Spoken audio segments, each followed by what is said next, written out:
के पाठक जी ने शिक्षा के जो हम इतना बजट जो हमारा खर्च हो रहा है शिक्षा पर, उसके लिए उन्होंने प्रयास किया है। जो शिक्षक कभी विद्यालय नहीं आते थे वो भी अब विद्यालय आना शुरू हुए हैं। तो सबसे बड़ा प्रश्न ये है कि ये पूरा का पूरा इतना बड़ा महकमा और इतना बड़ा शिक्षा विभाग, ये शिक्षा के लिए है, अपने बच्चों के लिए है या शिक्षक के लिए? अगर शिक्षक को प्रोटेक्ट करिएगा तो शिक्षा चली जाएगी, शिक्षा को प्रोटेक्ट करिएगा तो शिक्षक नाखुश हो जाएंगे। के पाठक के कार्यप्रणाली और कार्यशैली से आज गांव देहात में जाइएगा तो लोग कहते हैं कि जो शिक्षक कभी नहीं आते थे वो भी आना शुरू हुए हैं। माननीय सभापति महोदय ने हाउस में कहा है कि शिक्षा मंत्री भी रहेंगे और उस क्लिप को देखा जाएगा, उसको समझा जाएगा, उस पर एक्ट करेंगे।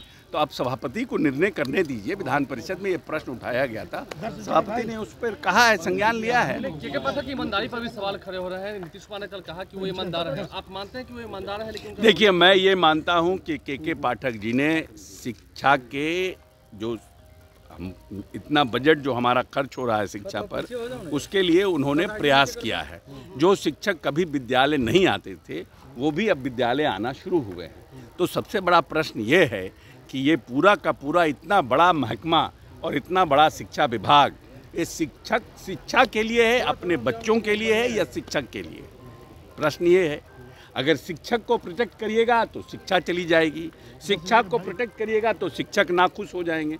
तो ये बात वहाँ पर है। लेकिन के पाठक के कार्यप्रणाली और कार्यशैली से आज गांव देहात में जाइएगा तो लोग कहते हैं कि जो शिक्षक कभी नहीं आते थे वो भी आना शुरू हुए हैं। राजभवन से जो टकराव की स्थिति बन गई है, वीसी की बैठक उन्होंने बुलाया, राजभवन ने मना कर दिया, फिर उन्होंने डेट चेंज किया, नहीं, देखिए ऐसा है ना कि दो बात है। शिक्षा विभाग उच्च शिक्षा में, हायर एजुकेशन में, यूनिवर्सिटीज़ में महामहिम राज्यपाल सर्वोपरि हैं। एडमिनिस्ट्रेटिव पॉइंट ऑफ व्यू से अंतिम निर्णय महामहिम राज्यपाल का है, इसमें कहीं कोई कंट्रोवर्सी नहीं है। लेकिन क्योंकि राज्य सरकार यूनिवर्सिटीज़ को फंडिंग करती है, राज्य सरकार शिक्षकों को वेतनमान देती है, वेतन देती है, जो यूनिवर्सिटीज़ हैं कायदे से ऑटोनोमस हैं, लेकिन ऑटोनोमस यूनिवर्सिटी अपना फंड क्रिएट नहीं करती है, इसलिए राज्य सरकार उनको अनुदान देती है। इसलिए राज्य सरकार को बुला करके एकेडमिक कैलेंडर, शिक्षा पर क्या क्या हो रहा है, इसकी जानकारी प्राप्त करने का अधिकार है। एक ही बार दो तरह की बात कर रहे हैं। कभी शिक्षकों को लेकर के वो टाइमिंग का बात करते हैं तो कभी उन्हीं के जो अधिकारी हैं वो इस बात से इनकार कर रहे हैं। ये किस तरीके का खेल नीतीश कुमार खेल रहे हैं, नहीं समझ में आ रहा है। हम इस प्रश्न का हम समझ ही नहीं पा रहे हैं कि क्या जानना, राबड़ी देवी जानना क्या चाह रही हैं। हम तो कह रहे हैं कि यहाँ पर सवाल सिर्फ दो बात का है, शिक्षा के लिए शिक्षा विभाग है या शिक्षक के लिए शिक्षा विभाग? एक सवाल ये है, नेचर विधानसभा लेवल चेंज, आप जानते हैं नेचर नहीं बदलता है, नेचर नहीं बदलता। नहीं, ठीक है, नेचर के साथ कैसे चलेगा? नहीं, ठीक है। मान लीजिए कि उनका व्यवहार उतना सौम्य नहीं है, कार्यप्रणाली उतनी में सौम्यता नहीं है। बहुत पदाधिकारियों में अपना अपना काम करने का हर व्यक्ति का स्टाइल होता है। लेकिन माननीय मुख्यमंत्री जी ने जो कहा है उसको आप संज्ञान लेंगे, जानकारी में आई है। सर, तेजस्वी यादव कह रहे हैं कि नीतीश कुमार विधानसभा भंग करना चाह रहे हैं। नहीं, ऐसी कोई बात नहीं है। ये भ्रम पैदा करने का और भ्रम फैलाने का कोशिश किया जा रहा है। हमारे पार्टी का स्टैंड पहले से था कि वन नेशन वन इलेक्शन में कि लोकसभा और विधानसभा के चुनाव साथ हों।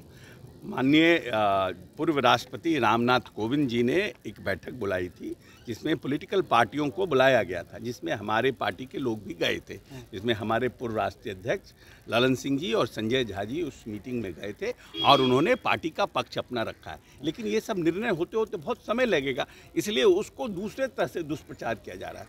पार्टी का कोई विधानसभा और लोकसभा, अभी के समय में विधानसभा और लोकसभा का कहीं कोई विधानसभा का अर्ली कराने की कोई संभावना नहीं। के पाठक के इस्तीफे की मांग भी उठ रही है, सर क्या कहेंगे? बर्खास्त करनी चाहिए ये सब। पनोरमा ग्रुप, जो सोचता है वो करता है। ये लो, मुंह मीठा करो, आज मैंने अपना जॉब छोड़ दिया, अब हम पूर्णिया वापस जाएंगे। जॉब छोड़ दिया है? मतलब ये घर कैसे चलेगा, हम करेंगे क्या और माँ बाबूजी क्या बोलेंगे? इसलिए मैं एक और मिठाई का डब्बा लाया, अपने बिजनेस के लिए लोन अप्रूव हो गया। अरे लोन अप्रूव हो गया वो तो ठीक है, लेकिन पूर्णिया में हम रहेंगे कहाँ? अपना घर भी तो नहीं है वहाँ। इसलिए तो एक और मिठाई का डब्बा अलग से लाया हूं। हमने पूर्णिया में घर ले लिया है, पूर्णिया के ई होम्स पैनोरमा में। पूर्णिया में पैनोरमा ग्रुप लेकर आए हैं ई होम्स पैनोरमा। बड़ा घर, आलीशान जिंदगी और अत्याधुनिक सुविधाओं के संग। अरे अरे, अब क्यों मुंह मीठा करवा रही हो? क्योंकि हम घर वापसी जो कर रहे हैं। घर वापसी की खुशी पूर्णिया में ई होम्स पैनोरमा के संग। E Homes Panorama, luxurious lifestyle redefined.